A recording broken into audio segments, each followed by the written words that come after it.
Welcome to our weekly movie talk on a Friday. As always, I welcome my co-host Sean. How are you today, Sean? I'm doing fine. Just trying to get over this horrible ending of the movie, but I'm doing good. Yeah, today we're going to talk about a movie that we already mentioned a few times in the past, and we are both very looking forward to like rewatching it and talking about it here. It's from 1989, Leviathan, a year where basically a full handful of movies with the same plot came out like Deep Star Six, The Abyss, Evil Below, Lords of the Deep, and I think also The Rift, like that was 1990. Yeah, Revise, lots of movie, tons same plot, uh, and most of them are basically either the Thing or aliens underwater, which I always welcome because doesn't matter if good or not, at least you're gonna get one enjoyable ride out of them. yeah. The one thing about 1989 was that I think it was 1986 when James Cameron was starting his draft for the Abyss. And by 1987 when he like completed that writing of the Abyss, people got wind that he was doing an underwater themed movie, science fiction movie. And after the success of Terminator and Aliens, people was like, "Oh, James Cameron's doing an underwater science fiction movie. Hey, we need to jump on that because he's been hot fire for the last two movies. So we need to start doing it." And everybody started getting into the rush of doing an underwater themed horror movie, whether sci-fi horror, whatever. Everybody wanted to jump on it and do it. So it always surprised me that the Abyss wasn't the first one to come out. It was Deep Star Six that Yeah. came out first. Sometimes, when they get a wind of like a script and they're gonna fast track it. And one thing we all know about Cameron is he's a perfectionist, and especially at that point of time, he already had the like this the grads in Hollywood that he can take his time when he wants to. And piss off And some actors doing it because of how the production was on the Abyss. well, that's him. He's not the most democratic guy on set. Yeah.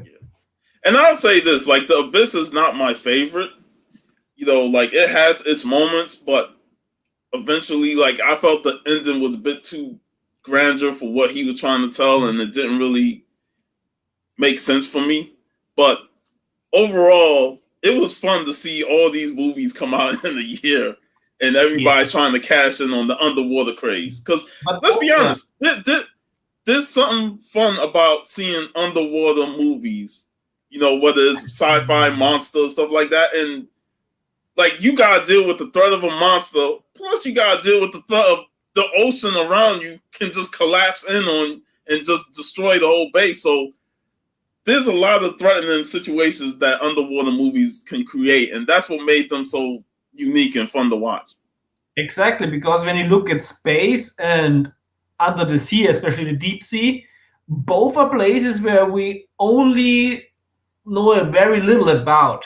And like this darkness, whether it's in space or like underwater, this is like one of the deep human fears. So of course, like when there's a horror movie, a science fiction horror movie, science horror movie with that theme, it's you can make endlessly of those. I will watch them all. Yep. Already in the chat have Magic Lasso. Thanks for listening to us and enjoy filing and doing stuff. We also have Gary B here, the casual comic guy. Hey, and we also love Leviathan. We have like tons of criticism about it, but at the end of the day, like we said, it's a science horror movie under sea with a creature. So what is like? Of course, we love it. I mean, out of all the underwater movies besides The Abyss, this one had the most ensemble cast. You know, Yes, and the fact that the director of this movie, George P. Cosmos, directed Cobra and Rambo, First Blood Part 2. So he had experience dealing with Sylvester Stallone. So with this, he was able to get Richard Crenna, who played the Doctor in this movie from the Rambo movies, and then he just added on Peter Weller, who just came off of RoboCop, Ernie Hudson of the Ghostbusters. Yeah. So, and then Daniel Stern was in one of his earlier movies, and this is before Home Alone and City Slicker. So that's where he got Kratz as a wet bandit underwater. Exactly. And then, of course, we can't forget old Evil Eyes herself, Meg Foster. Even in the very low quality screen in the movie, you can still see her eyes. Yeah, until she turned the screen off, like. Yeah, but that's also the thing about the movie. It has a fantastic cast, but I don't think that every scene really makes the cast shine. Like, you could have done better with this fantastic cast. Yeah. And I thought Ernie Hudson had some of the best lines. He has the best line in the movie. Gone, bitch, we're still here. That's that line. That was really the moment where you're like, fuck yeah. He had the best lines and he get the worst death. Oh, yeah, man. We talked about the death before, and you have the same opinion as I do about the death. It's so iconic because it's so bad. Like, basically, in the end, of course, Peter Weller's character survives, and then also Amanda Pace, like the character's Elizabeth, survives, and then you have then Ernie Hudson, Justin Jones in the mix, and you can see that all three come to the surface of the ocean. They look around. And then it's basically like the atmosphere is freeze a crowd. And what is the black guy doing in the end of a horror movie? It's like it really has like this atmosphere. And of course, like the creature comes up, and who's that creature gonna take? The creature comes up behind Elizabeth. Yeah, she's able to scoot on the way, and Ernie gonna go over there. I'm like, what the fuck are you doing, man? Oh, man. Like, I think the ending was, to say the least, it took a lot of the atmosphere from the movie, because it seemed really like a very cheap action movie ending, which I love very cheap action movies, but this movie would have deserved a more horrifying ending. I think I also talked before, like, for me, the perfect ending would have been that all three come to the surface, and then they're happy, yeah, they made it, and then they realize they're still in the middle of the fucking ocean, nobody's gonna pick them up. Yeah. And the fact that, Meg Foster's character, who ran the company, was saying, oh, there's a hurricane coming your way, there's a hurricane. Mm-hmm. All that time, they'd be like, there was no hurricane. Yeah. And then when they pop out, now the hurricane is coming their way. They're like, that would also be interesting. They would basically every other ending than this, even the one-liner from Peter Weller's character, and also it's the ending is silly. I mean, of course, like the real ending, like in the end when he punches Meg Foster's character with probably one of the most unrealistic punch sounds in cinema, that was fun. But also, I think that the ending was within the mood the movie set up, not quite realistic, because I didn't think that the company would have picked them up. No, they would have left them out to die. They were expendable. Totally, yeah. And the funny thing is, this Deep Star 6 had the same type of ending, but they both survived. Where they get up, they we're up in the air, we go get in this raft. And all of a sudden, the creatures just came out and just lashed at them. I was like, damn it, one of them should have died, man. Just if they're gonna take out Ernie Hudson, they should have did the same thing in this movie. But they got a happier ending than this. Yeah, the happy ending doesn't fit so well. It would also be fun if the shark would have just eaten. And they just once they blew up the creature and contaminated the ocean. Oh man. Like this creature is the way this creature was formed in the movie is that it spreads. You know, it was like the Thing. I always compared this movie to the Thing because once you're attacked by the creature, it assimilates you, and that's why you see the heads on some of the creature's body because it assimilated them. But it reforms, you know, through whoever touches it, whoever comes in contact with it. So if they blew up the body of the creature in the sea, wouldn't the fish and all the other mammals that lives in the ocean eat that or something like that, and then it just grows within them? So you're creating a whole fish army. You mean or just one big Leviathan? And the funny thing about the Leviathan title is that it was the name of the Russian ship that they found at the bottom of the ocean.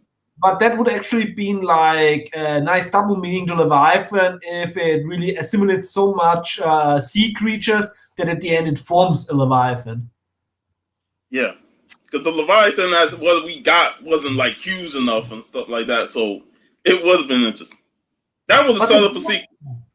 The build-up of the movie was really good, you know, with the video, the diary they took from the Russian ship, and I think Richard Crenna actually had with Ernie Hudson the best acting in the movie, and I think it totally like basically also his character was completely right to just shoot away all the safety, like the bubbles where they can come to the topping, and just said no, it's better for us, it's better for humanity if we just die down here. That's true. But at the same time, them others be like, man, I don't want to die down here with this creature running around. The fuck you doing? It's a twofold answer because, like, you want to save the rest of humanity for one person, but at the same time, you don't want to be down there stuck with this creature hunting you down, and then next you know the creature busts the air vault and the place is about to blow up. I want to get the hell out of here. I want to live. Of course. And this is how the coronavirus spread.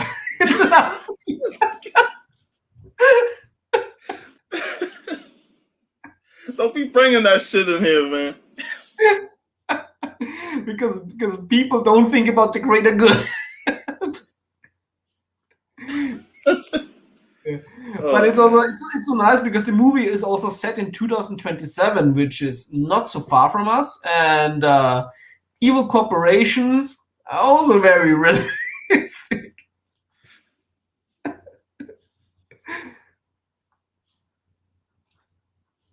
Nope. That's Ernie Reyes Jr.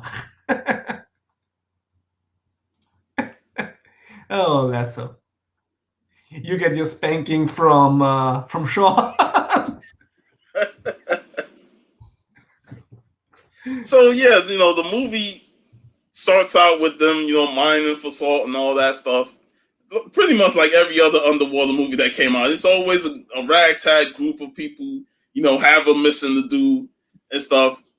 And, you know, right off the bat, the first thing that happens is, you know, Michael Carmine's character, Jesus, who I remember as a kid from Batteries Not Included. You know, so when I saw him in the movie, I was like, oh, that's the guy from Batteries Not Included.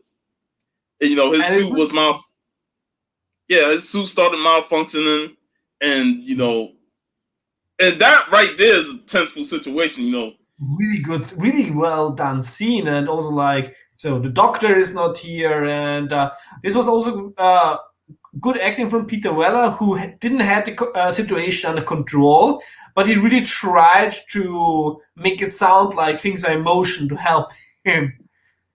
Yeah, and it's something that even his character talked about later on, where he's trying to maintain control while at the same time he feels that he's not that type of person that can maintain this control, but he's a stoic character, and you know he has leadership qualities within him.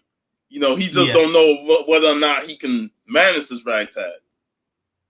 And the thing is, like, he means good, but you can totally see that sometimes, like, he really has to rise above himself. In some situation, it works, in others not. And I also really like how Ernie Hudson's character, Justin Jones, like, giving the talk after he tried to maintain control, like, with the doctor. And yeah, also with the Doctor, it's at the beginning he's a little bit dickish, but actually then late in the movie you see that he actually is a really good guy. Yeah, he's a good guy, all right. Yeah. And the theme at the beginning kind of felt similar to the first Alien movie, when they was talking about unions and work stuff, and this is against the rule. You can't do that. So it's something that we as workers deal with when it comes to working in the mines or working in space, and we're worried about how much we're getting paid for that. What's up, Daryl? And who's breaking union laws and stuff like that. Because we saw that with Yaphet Kotto's character in their first Aliens movie, when they was like, why are we doing the mission when we ain't getting paid for it? And stuff like, well, if you don't do it, you're not going to get paid. And it's that thing that deals with employees fighting the corporations because they're at odds, right at the start. And, it shows that in the beginning of this movie, and you see how the corporation is as you go through Meg Foster's character. I'm so happy to live in Europe and not in space or underwater America. Yeah, it's crazy, man. Yeah.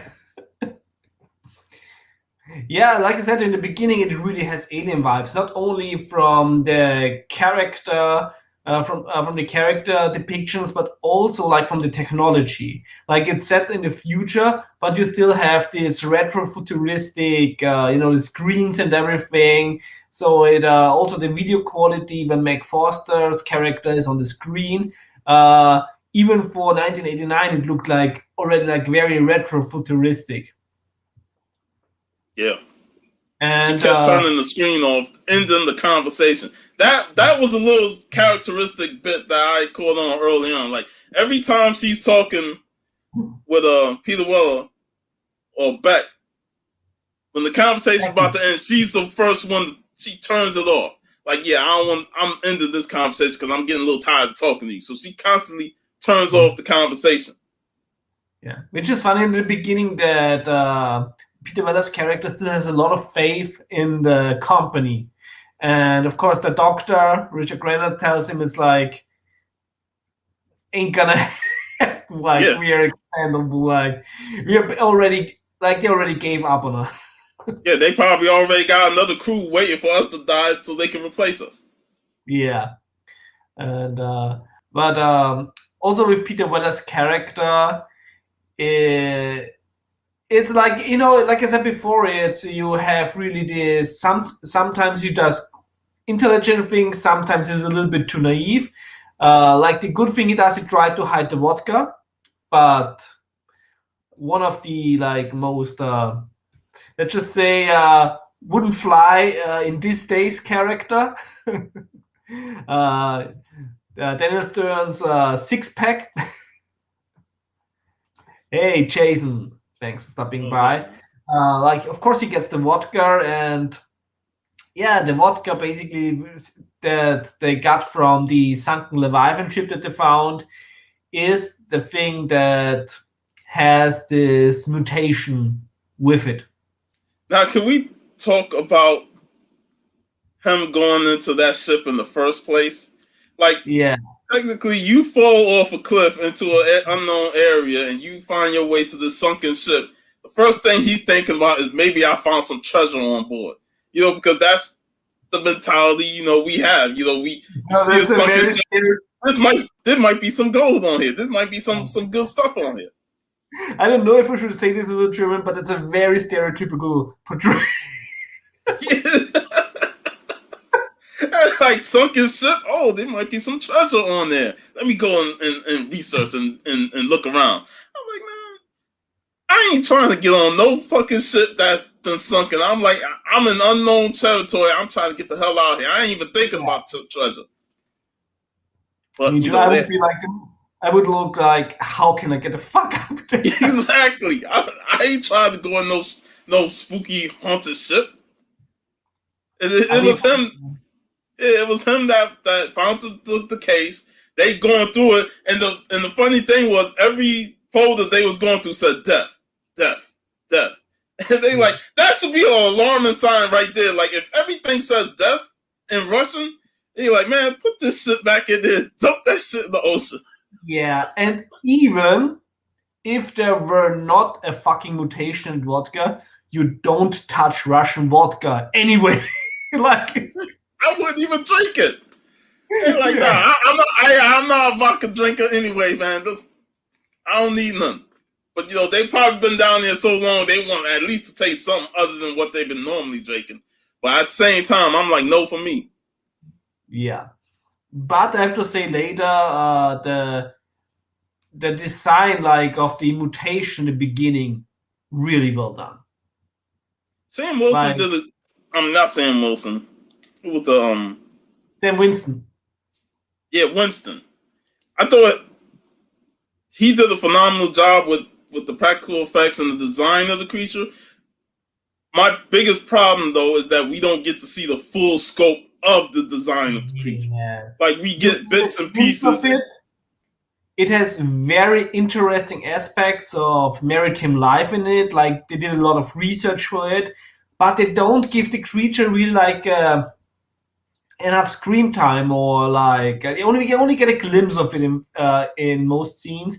So it's not really has a chance to become an iconic creature.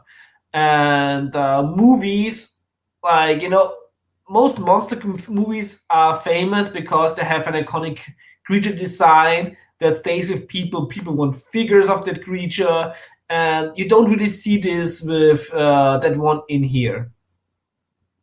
It's the same with Deep Star 6, you know. It's funny, we was talking Tremors a couple months ago, and I was like, Deep Star 6 has similar, like a graboid-like creature that lives underwater, you know, but we don't see him until after the first hour of the movie, and then after that, whenever he shows up on screen, it's like after a gap. And it's like, I need more of this creature. And that's the same thing with Leviathan. And another thing is, it seems like the one we got at the end and the one we saw within the underwater base had different designs, because we saw a lot of tentacles. Yeah, on the first one, we know it was a little that had a more like xenomorph vibes, and the other looked more like a fish creature, like more Lovecraftian. Yeah, you know, it had tentacles. You know, like the same one that got Jesus, and that was a pretty brutal scene where it got Jesus in the kitchen. Oh yeah, that was. And I mean, also the cruel thing is that basically the actor died straight after the movie. Like, yeah, that was sad. That was sad, man. Way too young, and that's really like that sucks a lot. Yeah, this was his last film, and you know, he died like when the movie came out. And I didn't know this until like years later when I found out about that. Yeah, he died around the time this movie was released. Yeah, that's cruel fate. But you know, the design of the creature for me could have been epic had they gave us more shots of it. Yes. You know? And there I mostly fault the director, because you can see that there was a lot of love and a lot of thought behind the creature designs. And the mutation, they really look fantastic. Yeah, when Deep Star was on the table after he died, you know, and transforming, and then the girl who's I did like the fact that she knew she was becoming what he became, and she immediately slit her wrist to avoid, you know, transforming while she's still alive. But then her body went to his body and merged this shit, and that was like, whoa. I really like, you know, like when they had these moments when the Doctor and Beck didn't tell the crew that Sixpack already died. So when they bring in the girl again there, and then Ernie Hudson's character goes in there and talks to Sixpack's corpse, not knowing that's a corpse, and then the corpse moves. that was a really well done scene. I really liked that one. And I liked it that Jones, he was the first one that saw Six Pack in the room, and he was talking to him and stuff. And then Six Pack was already dead, but his body moved. And Jones was like, "Oh, I ain't meant to disturb you enough." Like, so he left. It was like, it's a good thing. There was a very great scene because of course like the crew is not in the think he's alive, but we the audience know like he's dead. So that was like in terms of storytelling, very well done. And that's also the pity with the movie because it has such a great storytelling in the beginning, and in the end it just goes bonkers. Like it doesn't know what it is. Is it like a serious science horror movie, or is it an action horror? Yeah, because the creativity of having the bodies merge was something new. You know, like just the fact that those two bodies merged together, and they they wanted to discard the bodies. I can imagine, just seeing that shit. I'll be like, yeah, I can understand getting rid of it because you don't want that shit on the base. You should be more honest to the crew though and tell them like this is wrong. This is a fucking creature, and not like carrying it out, and then something moves in there, and the crew is like, "No, they're still alive. We have to save them." Still alive, yeah, yeah, because they like, is this our friends? Still moving and stuff. Why are we discarding the bodies? Soon as they ripped out and stuff, they were get that shit out of here because that shit was freaking hideous. And I will say that part when the leg got caught and decapitated, I was like, fuck. It's like that was the first instance where they had a chance to get out of the situation, but that one leg stuck its way out and just got caught, and then it became an eely fish creature. Yeah, lots of great ideas in it. It is just like the mix of the tone is like not harmonic, and this is what prevents the movie from being more beloved. Of course, like it's an entertaining movie. It's a movie you can put on, you will enjoy. Yeah, and like I said, it's got a great cast that you're gonna want to watch it because of all these phenomenal actors in it. Out of all the underwater movies, this was the second one in terms of casting wise. And after The Abyss. Like behind it, like Jerry Goldsmith delivered a fantastic score, and we already talked about Tim Winston, and also like the whole production design was done by Ron Cobb, of course, like the late Ron Cobb, who also did the production design for Conan the Barbarian, and it totally looked fantastic in that terms. It really like had this quality feel of Alien, like the ship. Hey, Sandy. Hey. Yeah, man. I just felt that the way the movie was going, it could have turned out to be something epic. Yeah. But it started to lose its focus in the second half, and especially towards the end. Yeah, totally. Like especially the third act is the third act. It's nice, except for the ending. It's like there's a lot of tension in it, but it doesn't have the quality that it's built up in the beginning. And then it didn't deliver on the things it set up. I always felt that, when the Doc and Hector Alonso's character, when they got caught, we don't know whether they merged or not, because I felt like they didn't do enough explaining on whether or not there was two creatures or one, because you saw the Jesus one at the end before they escaped the base. They made sure they focused on Jesus's head on the creature, but you didn't know whether or not Doc, or Hector Alonso's one was merged together as one as well, because it felt like there was two creatures. It really felt like the movie would have also needed like a scene maybe when the Doc, because he was able to speak and read Russian, when he found like an additional document in there, and maybe there were like drawings from the Russians like about the creatures, like or how like these mutants merge.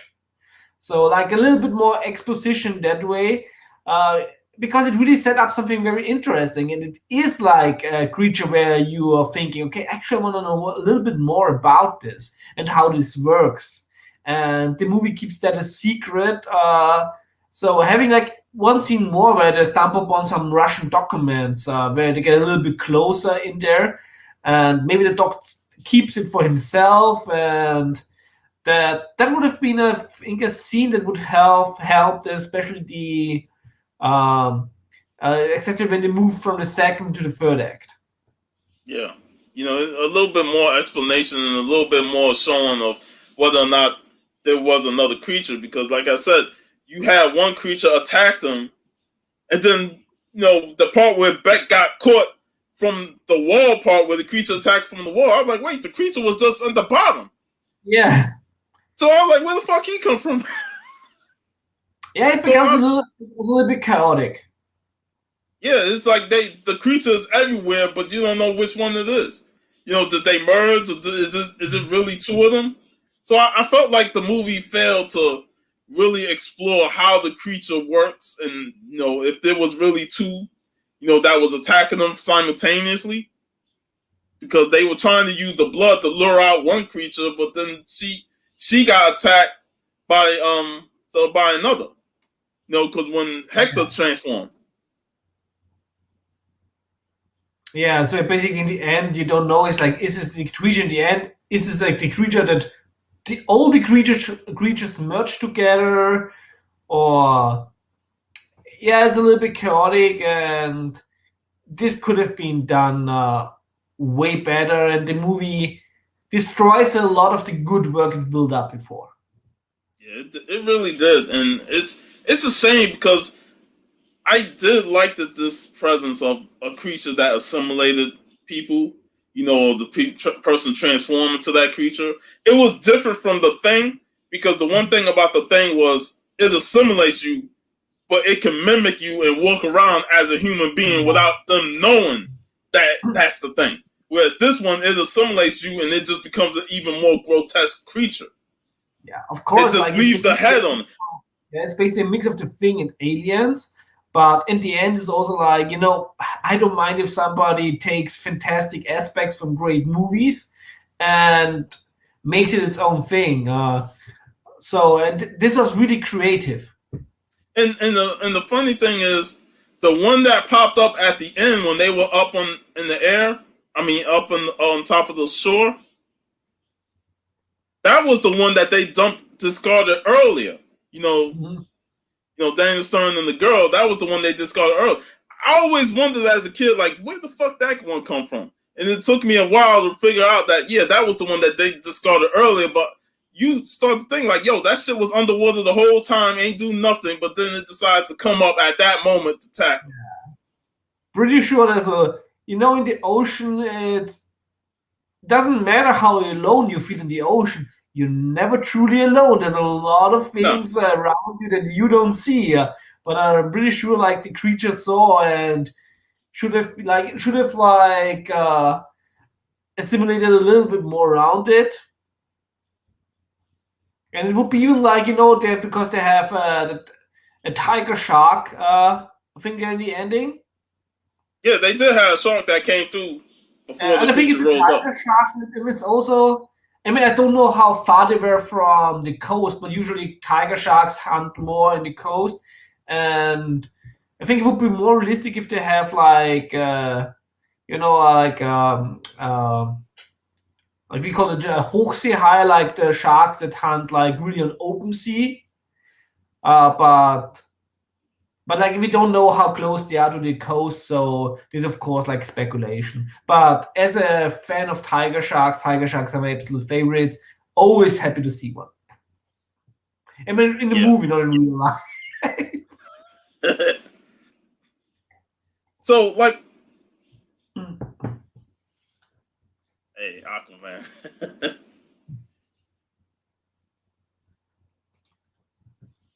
But there were a couple of things that happened, like before the whole blood thing, I want to go back to when Michael Carmichael, Jesus, was attacked by the eel, because that scene, that was a rough scene to watch, considering that he got attacked by the eel and it's already getting inside him. Yeah. And Ernie Jones was like, he back it up. He like, I may be ain't afraid of no ghosts, but that shit, I'm afraid of that. Yeah. And that was like very realistic and also smart to do so. Yeah, but at the same time, like, if this dude could find a knife, maybe he could just slice it open and stuff, get it off him. But he's already infected because it's already got in him. So I was right there with Jones, like, yeah, close the door, get the hell out of there, get some help or something like that. And then when they get back to the door was busted open. Yeah. So that thing got like, help me, yeah, but no. Yeah, it's like you're afraid for him at the same time, but you don't want to get next to him because he got that leech on him. Yeah, it's you can say like I pity you, but also it's like, it's a little bit too late. This was right after the scene where they were all tense and stuff after discarding the bodies, and Ernie was like, "Man, what the fuck? What we just went through, and you playing puzzles." So he tossed his puzzles, broke it up, and that's when they had a heated argument.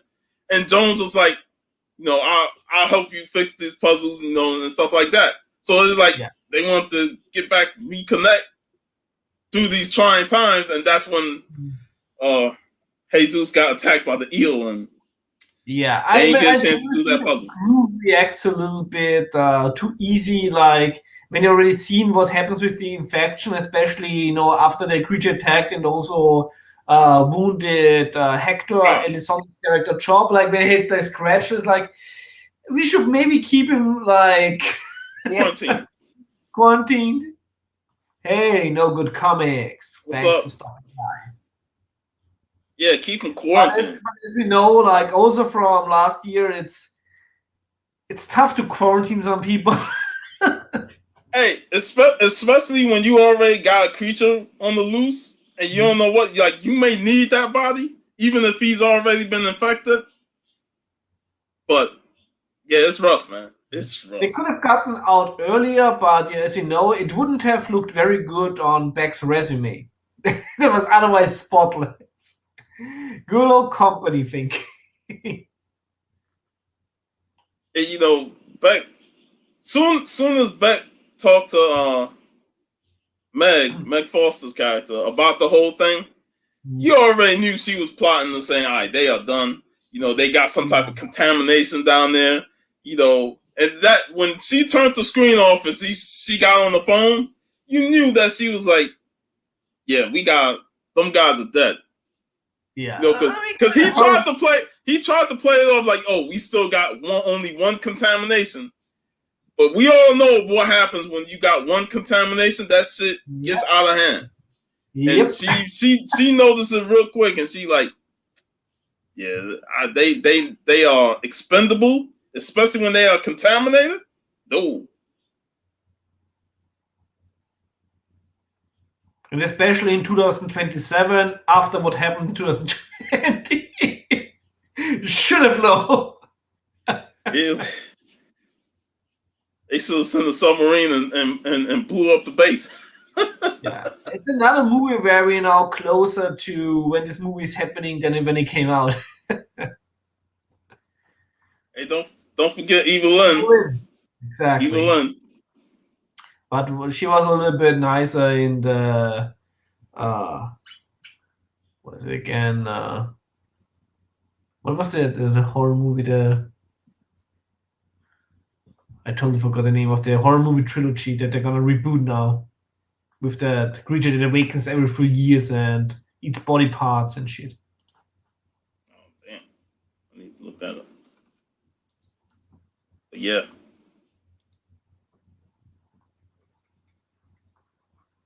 And yeah, Meg Foster's eyes are just like still like she's like now also in her 70s, but the blue eyes they're still piercing. Piercing.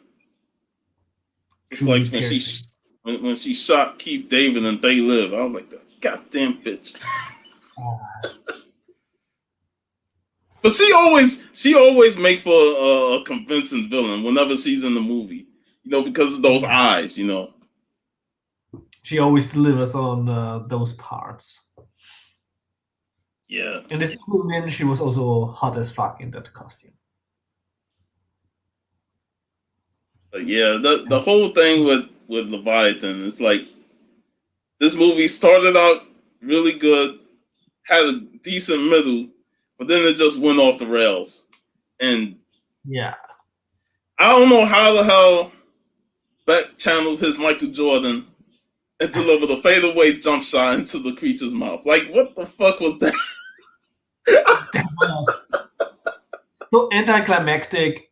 Like, you're sitting there and it's like, you just make a 3-pointer? Like how and why? And then with one of the most lame one-liners. Say motherfucker! And the creature says And the funny thing is, you had a cartoon say real monsters, and that's exactly how I think about it. Yeah, that would be like, I don't know, like, I don't know what like the B choices, C choices were for one-liners in the end, but it couldn't have been worse. Hey, it's terrible, but I remember it because he just say motherfucker, and then takes a fadeaway jump shot. It's like that shit's so bad, but it's so hilarious at the same time. It's like after y'all did Ernie Hudson dirty, y'all gonna make me laugh at this shit, man. Yeah. It's like, I mean, the only thing that would be more hilarious and stupid would be, white man can jump, but we can swim. They should have had Woody Harrelson for that. Oh my god, man, that shit is so fucking comical, man. It's like the movie ending is so bad, but it's redeemable for that alone. Because I'm like, you can't go through a movie and not just laugh as what the fuck you just witnessed, man. Like what you witnessed, and that shit was just, it's crazy, man. I was like, I can't believe this movie did this dumb shit. The movie feels like it's like 3 movies in one. It's the original, it's the knockoff, and it's the parody. Yeah. It got everything. It got everything, man. And it's so, like I said, it's one of the greatest trash movies I ever watched. You know, because there's enjoyable elements in the movie. That's why I still watch it, because of the cast and there's so much quality in this movie, like the production design and everything. It's just that last act, man. It's like two egregious sins. The whole Ernie Hudson death and the damn fadeaway jump shot. Man. It also feels like it comes out of nowhere. It's not like you've seen them playing basketball like underwater or anything. It's like where it's like, this is smooth and something. I want to see an alternate ending where that grenade bounced off the monster and right back at him, and it blows him up with the monster. Yeah. Like, you shot like Shaq, man. That's what. But yeah. Peter Weller, Stephen Beck, the Reggie Miller of the ocean. Reggie Miller. And this is the guy who played RoboCop, man. Yeah. Oh, man. Y'all gonna give him that. There's also like, you know he's a good actor, but he has incredible scenes in there, and then he has also the worst scenes in there. But I'll say this, as bad as it was, it's memorable. Like, you remember it. It sticks out in your head. Like, this shit shouldn't be remembered, but at the same time, it's so hilarious that you always remember.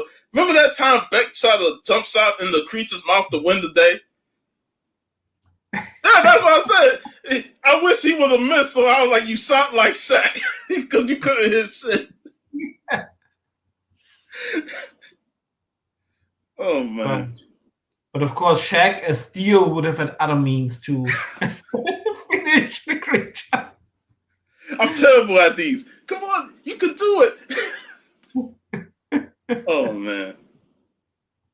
Like I said, man, Leviathan is an enjoyable flick. It starts out really good. You know, there's some tension in there. It goes completely off the rails within the last act.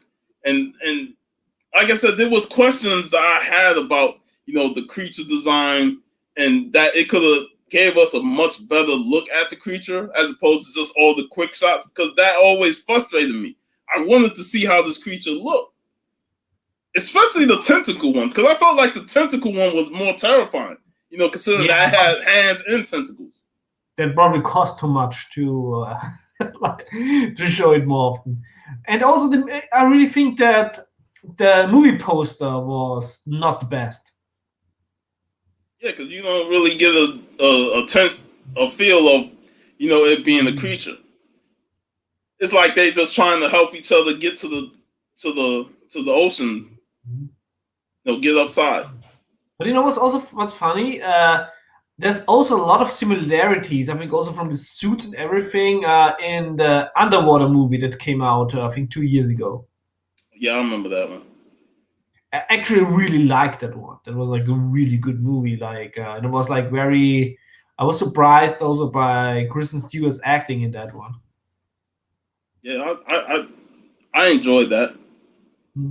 Especially like the really nice revelation in the end. Shit. I can imagine if this way better ending than this one. Of course it did. There ain't no fadeaway jump shot to win the day.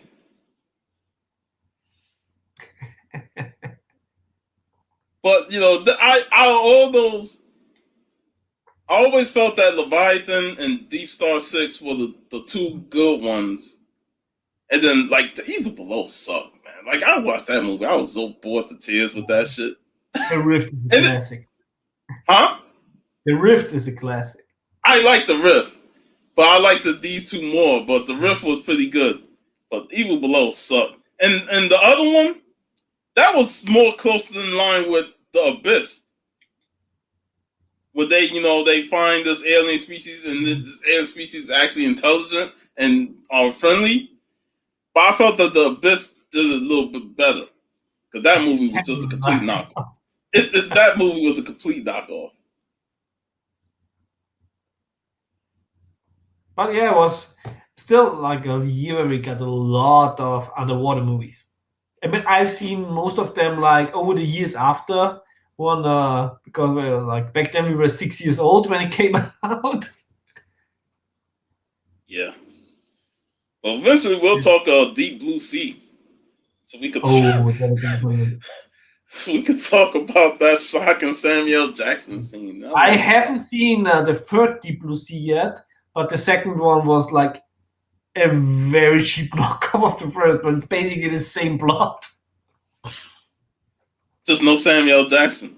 Yeah, it's like the same plot with less budget and like not good actors.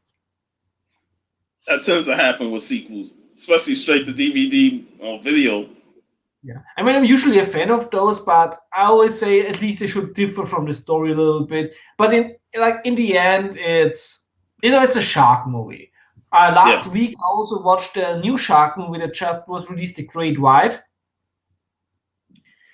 That was a very, I wouldn't say dull, but a very basic shark movie.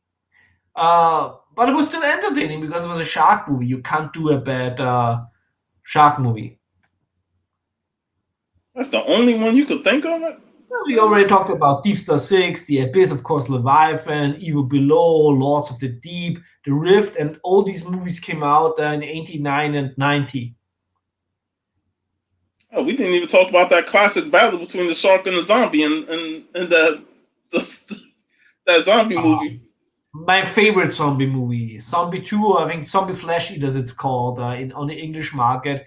Lucio Fulci, one of my favorite directors. And of course, as Italian directors do, it's like, no, you go in the sea with a real fucking shark. I miss Italian exploitation cinema. Little Mermaid. I remember when Disney was not that evil. I mean, it was always an evil corporation. But when Disney was at least concentrated on their own franchise. Back when they were putting out quality stuff. both Yeah, movies and yeah. on TV animation. I mean, still my favorite Disney movie is Robin Hood. It's the Oh, I best. love the Robin Hood. Yeah, That all the was Lally really fun. fuckers.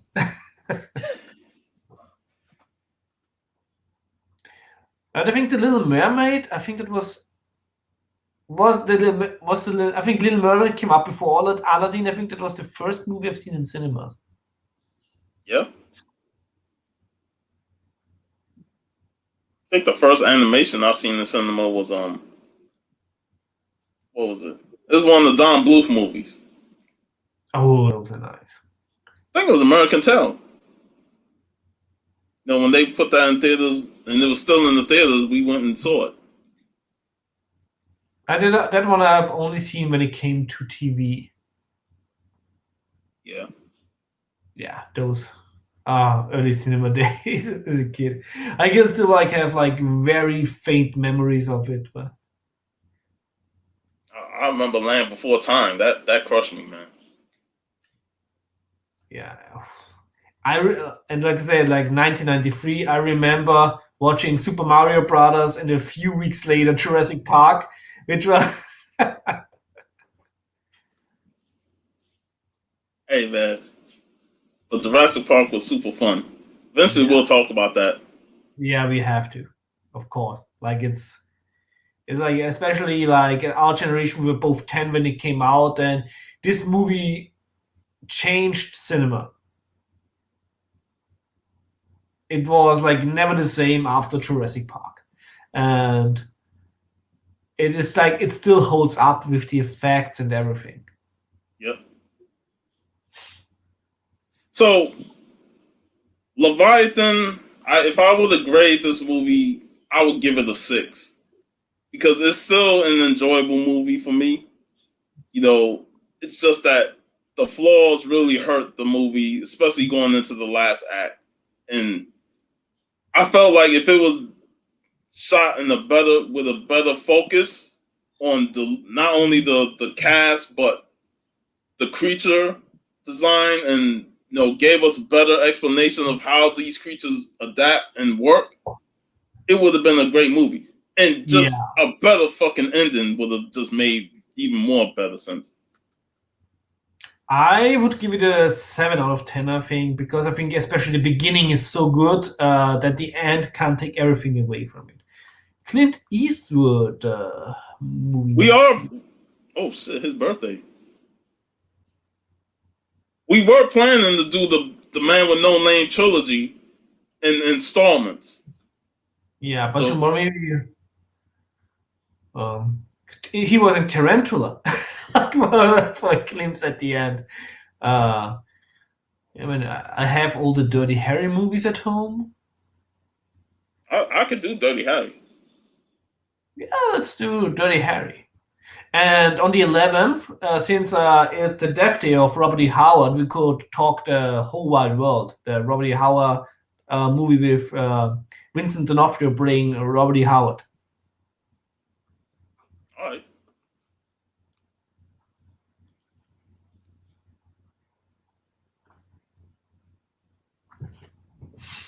Yeah, Dirty Harry. Dirty Harry is always also very interesting to talk about.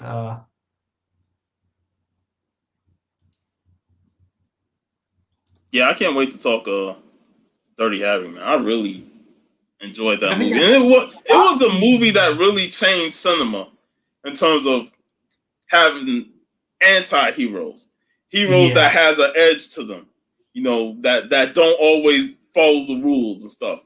It was funny, after Dirty Harry, then we got Death Wish with Charles Bronson. and the very lasty Jeff Goldblum.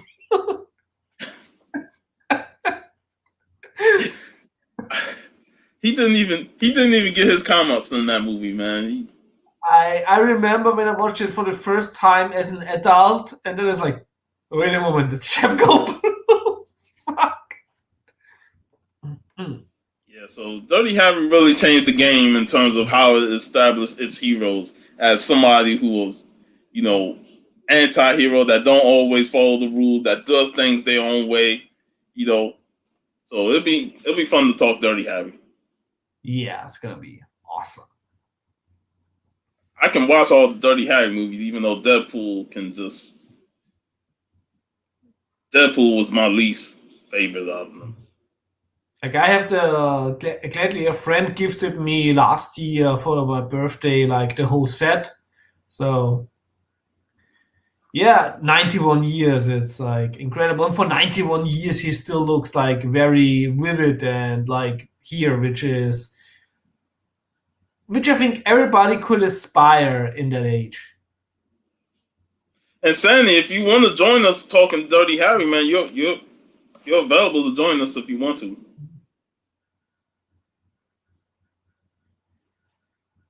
But yeah, I'm looking forward to that.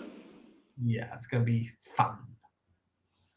I'll be watching all the Dirty Harry movies, even Deadpool. And then 1 week later is basically the first romantic movie that we're talking about.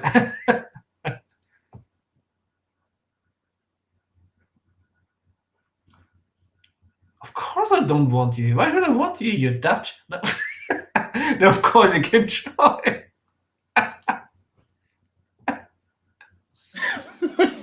Damn it, man.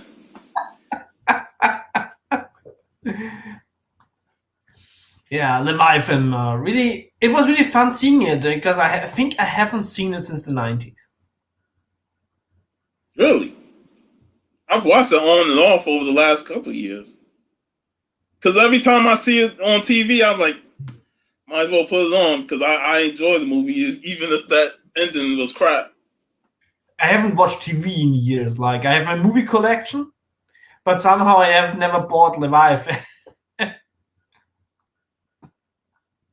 Schnitzel is incredible. Everybody loves a good Wiener Schnitzel. But if you put Tunke on it, it's like it's a no-go.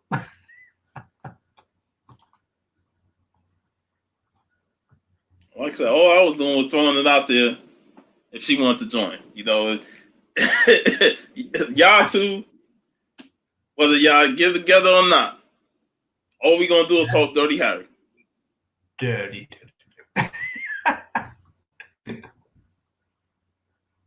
Actually, I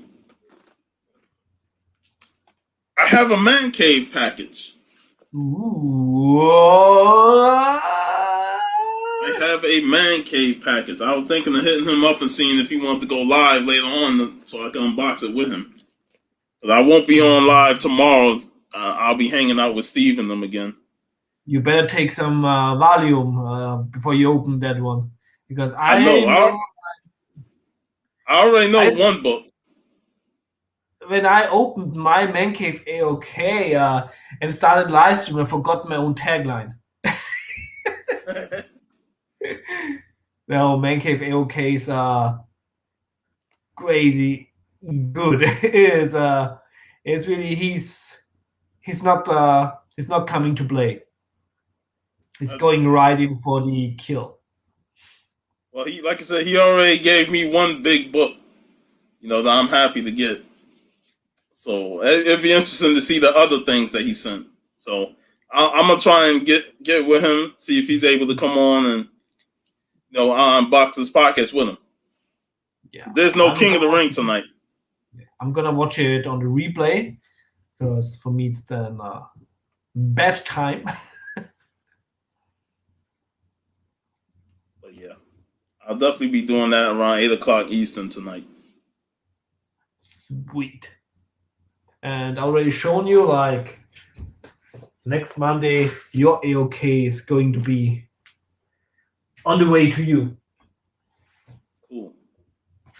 With some hopefully the post don't mess up. Savage Dragon goodness. Yeah.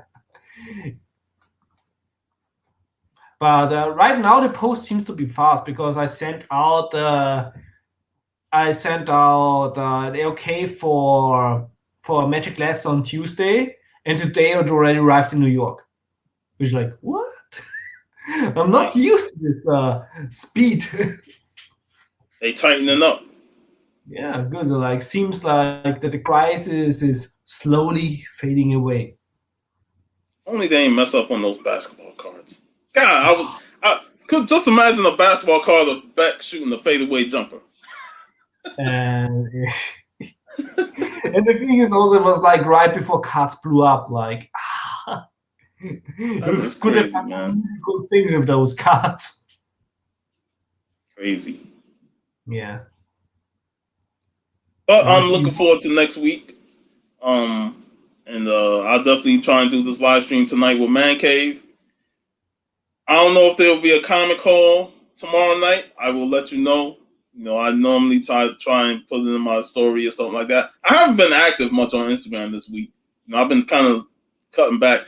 They've been destroying me. They've been going all after all my old music videos. So yeah, they've been going ham on me this last 2 weeks. Yeah, it totally depends on the person who is sitting at the customs. If when they like get it and totally just wave it through, it's like immediately there. But when somebody puts it aside and leaves it for a month, Yeah.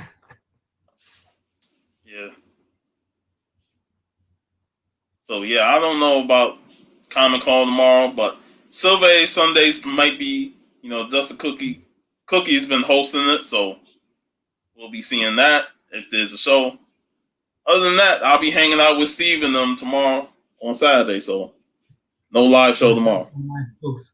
Greetings to Steve. I maybe do a haul video, like a Red Sonja haul video next week. I don't know yet which day. Next week gonna be nice because we have a long weekend again. So I only work Monday to Wednesday. So I hopefully have plenty of time to do a stream. And of course, then looking forward to talk Dirty Harry next week. And of course, Sanimation is also welcome to join us. It is Animation. He said it himself. Animation been doing a great job with her posts on Instagram with movies and the mob movies and stuff. Yeah, I enjoy them. And also especially a lot of mafia stuff. Oh yeah, we still haven't, outside of a Bronx Tale, we still haven't touched on the mafia movies, man. Oh, there's also so many.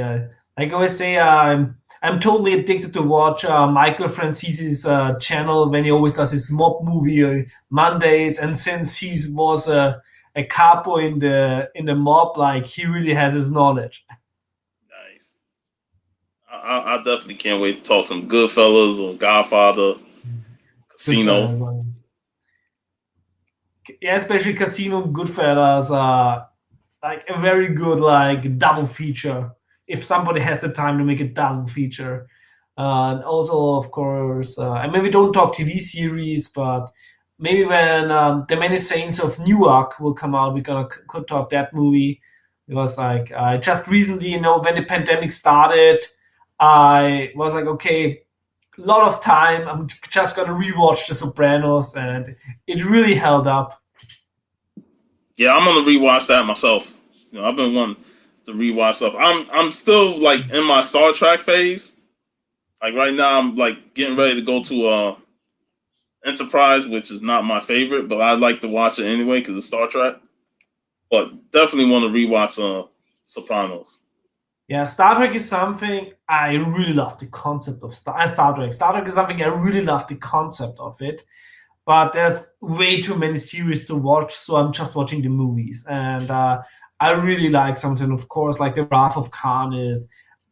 I watched it for the first time, I think, 2 years ago. I've never watched a movie before, and I was like, fuck, the movie's genius. It's classic. And I always put it in my mind, like whenever I watch The Wrath of Khan, I watched the episode from the original series first because that was when Khan made his debut. And then I watched Wrath of Khan. Like, it's like a nice double feature for me. Yeah, totally understandable. Yeah, Star Trek is really nice. And the current Year 5 comic series, I heard really good things about. Yeah. Other than that, we definitely look forward to next week, and we're going to have a nice, great weekend. Join me tonight I will unbox this man cave and see what man cave do in there that surprised me. So looking forward to that. It's filled with gold. Shit, man. I'm already concerned about what he might have sent me. But thanks everybody for joining us, man. Sanimation, Gary B, Lasso was also here. No Good Comics.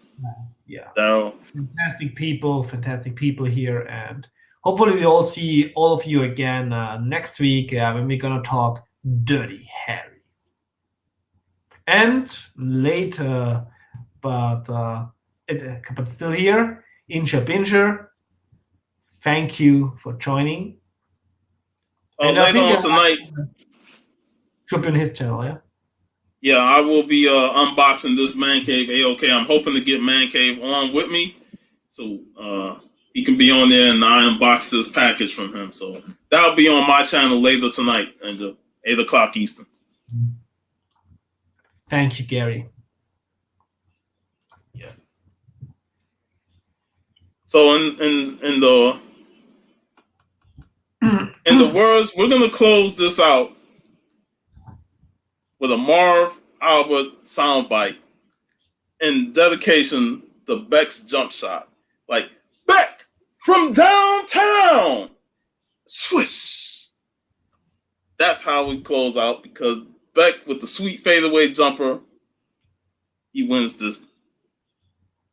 Can always watch it on the rewatch. And I'm gonna end with the best quote from the movie. Gone, bitch, we're still here. Fantastic. Oh, man. Best quote in the movie, Ernie Hudson. And of course, like, we both love Ernie Hudson. We're going to talk about a lot of Ernie Hudson movies in the future. This year, remember, we already know for Devil's Night, before Halloween, we're going to talk to Crow, and also fantastic performance by Ernie Hudson in that movie. We're going to talk Ghostbusters next month, that's for sure. Because the anniversary is coming. Of course, yeah. And I haven't seen Ghostbusters, I think, also in years. Come on, man. As soon as the opening scene starts, you're like, I see. It's like I've watched this so many times. I already know what's going to happen. So. Yeah, but I'm really looking forward to watch it. It's also a movie like when I was young, I was watching it every week, so it really feels like I know the movie like in and out. And maybe also before we make this, I'm also gonna play the old PC game from the Ghostbusters, which was the script for the third movie. Yeah. And we love you too. Always. Yeah. Thank you for always supporting the show. Yeah. Neither can we. It's like so looking forward to talking Ghostbusters. Next week, Dirty Harry, and the week after that will probably be Ghostbusters. So definitely going to have some fun. Yeah. Now the 11th, of course, the Robert E. Howard movie for the death day of Robert E. Howard. The whole. But I think that the Ghostbusters is June 8th, the anniversary. So we can either do either or just one and then the other. Yeah. Okay, so yeah, thanks for everybody in chat, and like always, have a savage weekend, and we see you on the myriads of live streams over the weekend, hopefully in the live chats. Bye. Bye. Later.